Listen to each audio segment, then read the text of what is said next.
daw po yun eh. Wala. Nag-illegal kayo. Construction. May permit ka ba? May permit ka? Tanong ko sa'yo, may permit ka? Magre-repair ka, maggagawa ka, magkukumpuni ka. Tatlong palapag pa yan, no? Oh.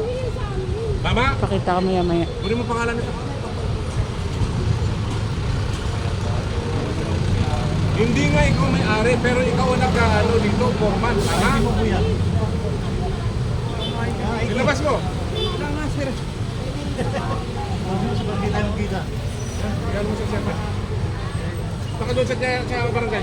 Ito po yung nakita ni engineer. nila rito ng building. Alam mo, nagpapagawa sila, tapos wala silang permit. Hindi po pwede yan.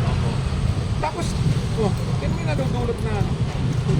Mga basura po nila nandito sa kalsada. Eh, pakita ko lang. Ito po yung mga basura po nila. Sabihin, wala silang permit dito.